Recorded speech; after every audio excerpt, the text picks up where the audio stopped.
Check. 1, 2, 3. The D. Brief. This is the D Brief. Your guide to Detroit. Your guide to Detroit's arts and entertainment scene. This is the D Brief. Hello and welcome to the podcast. I'm Seth Ressler with The Debrief, and I am sitting in the office of Jon Witz, the man behind the Quicken Loans Winter Blast Weekends, plural, this year. Yes, it is. Because it's running January 19th through the February 17th, and it's free, 4 weekends.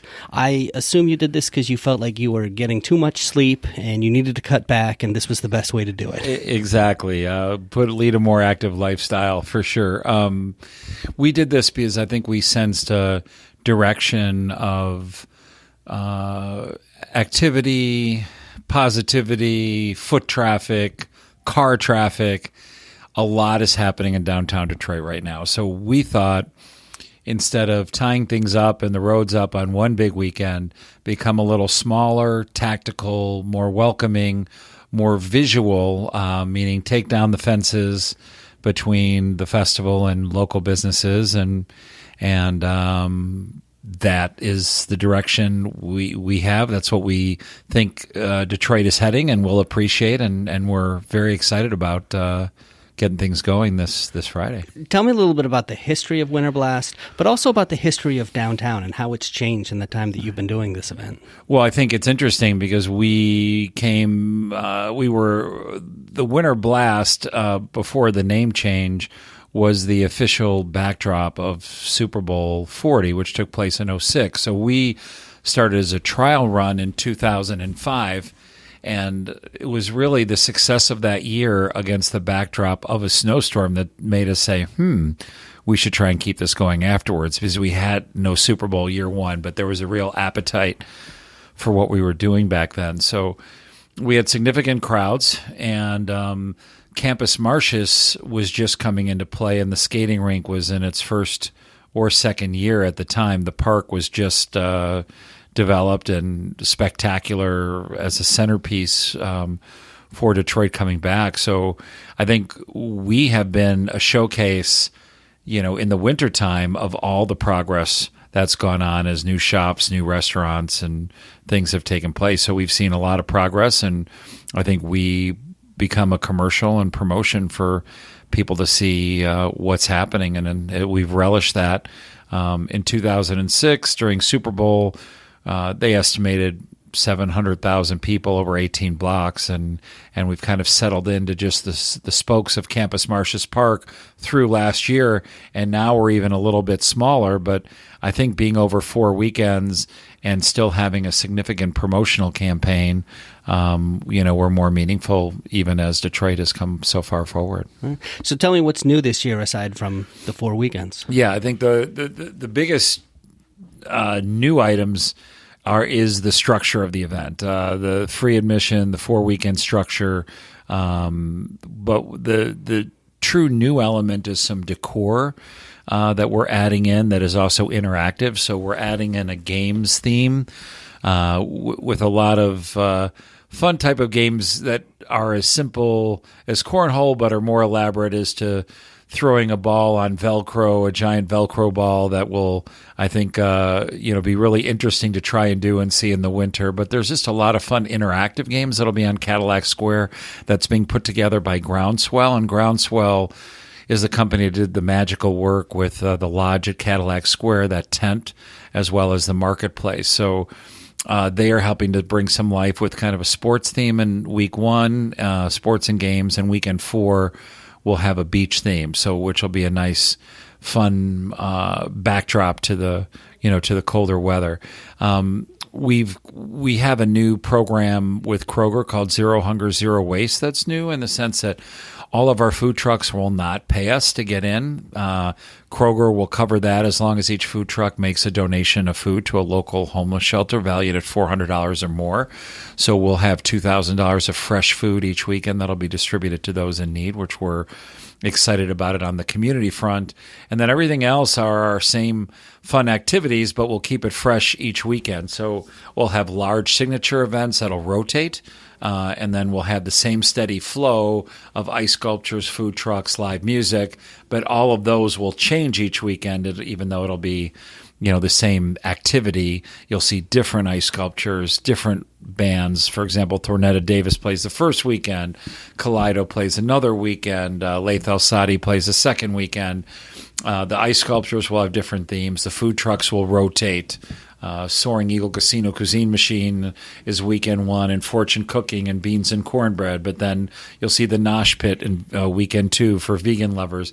Imperial, has their amazing tacos and such as well. So, a lot of changes, and then we'll rotate our big events too. Excuse me.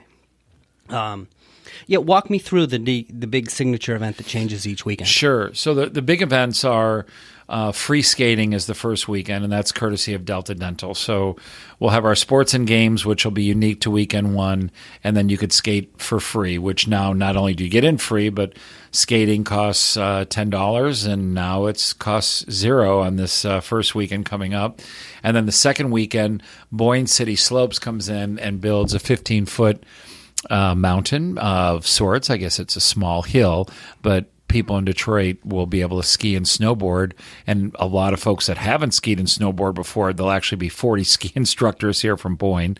So not only you can get the skis, get them put on, get the boots, feel what it's like, and go down a hill, even though it's not steep. It'll be a lot of fun to just get that first feeling of skiing and snowboarding, to promote what's unique for Michigan and celebrate, our winter offerings in the state, and really have that unique thing of where do you see people skiing down a hill in downtowns across Nowhere. the United States? Nowhere. LA doesn't have that. No, I haven't seen it in New York or Chicago either, but we're excited and very grateful to Boyne City Slopes for that. Weekend 3, we'll have our winter slide, which, again, that is now weatherproof. We don't use snow to make that, so it's good in all temperatures, and it's 30 and 40 feet high, has a 2.5 second ride down a tube, and we had 9,000 people ride it. And again, another activity which cost money last year is now free this year. It was $3, and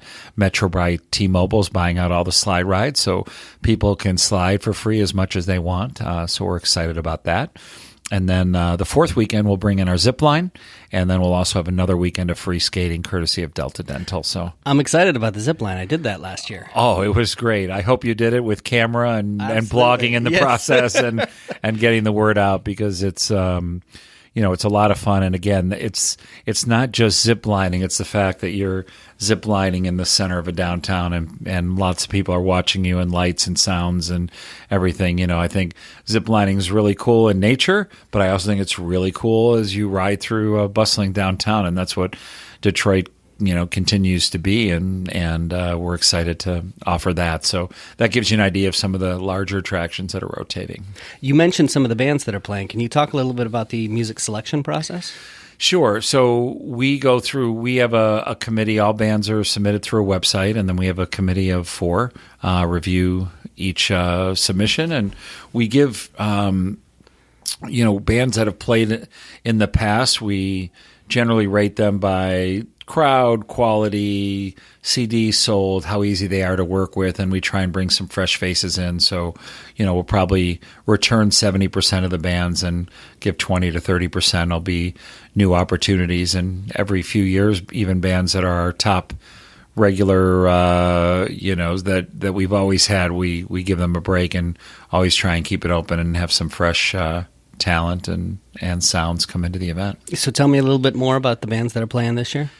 I mean, it is a really great lineup of different bands and DJs. And on the first night, we have the Paddle Boats, we have Black Note Graffiti, we have on Friday night, on Saturday night, our opening night is the 19th. We have the Movement Festival DJs. They are presenting DJ Ryan Richards. Sunday, we have Half Light Music and Thornetta Davis. On Monday, Christina Chris and Joey Fava of Kaleido, Elise King also on Monday, and that's just weekend one. Now, we keep people warm not just with live music at night, but we also have kids' activities during the day thanks to Chemical Bank, so there'll be Michigan Science Center, interactive arts and scraps, and different crafts will be there. So fun for the kids and adults. On the second weekend, we have Gasoline Gypsies, Paulina Jane, Lathal Sadi on Saturday the 26th. We're excited about the Roadwork Crew, Emma Guzman, Nick Punti, and Complicated Man. I mean, just again, it goes on, and then in weekend 3, we come back with more talent. Now we take a week off, so we're not active during Super Bowl weekend. We come back February 8th through 10th, and we have Tomorrow the World, Yvette Meadows, Dragon Wagon, Liquid Monk. Again, we have a different DJ from the Movement Festival, DJ Gary Chandler. We have Joe Jabir and The Last Divide, and many more that are on the third weekend. And then we'll close things off on weekend 4, with another great group, Roots Vibrations, Jay Kennedy and the Soul Niece Band, Over the Sun, Larry Lee in the Back in the Day Band, one of our favorites who plays almost every year. And Larry actually had played in a Super Bowl before with the Broncos. Reverend Mark Falconberry, Allie McManus, and again, mention that Super Bowl tie-in back to when our roots were. So I think, not only do we have great live music, but there's 2 big tents where you can warm up. It's not just the tent that we'll be featuring the bands in and some great libations, but we'll also, be working with the Lodge on Cadillac Square, which is a spectacular tent that's been up year round, and there's just such great atmosphere in that tent and great decor. Again, courtesy of the folks of Quicken Loans and Groundswell for all the stuff they're doing there. And then the marketplace will continue to be open. So lots of places to warm up in addition to all the fun things outside. The Lodge, I actually was there with my girlfriend last year. We took a photo there, and we liked it so much that we wound up blowing it up, and now it's hanging in our house. It's a beautiful place. Well, that's how you make girlfriends permanent. Just wait, one step at a time here. Hey, there's that blow up Lodge picture is hard to get away from, So, but yeah, go ahead. Let me ask about another event, which I saw last year, the Polar Plunge. Sure, yeah. I jumped in 4 times last year.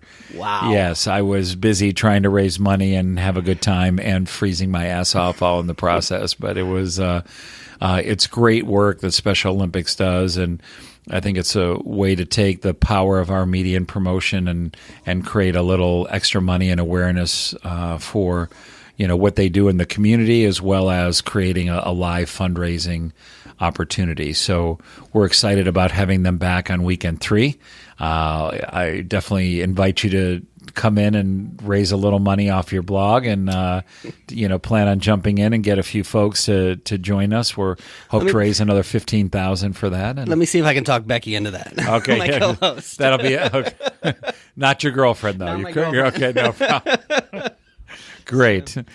So yeah, that's going on. And I also want to mention one of our traditions, which we first saw in the Montreal Festival when we were seeing what was make up the Winter Blast, our fire pits and our marshmallow roasting. That's just a ton of fun and great for the families and kids and just something everybody can do. So our fire pits will be back. We're packaging marshmallows a little later in the week and s'mores, and we'll have fresh product and ready to, toast a treat on our first weekend, which is projected to be a little chilly.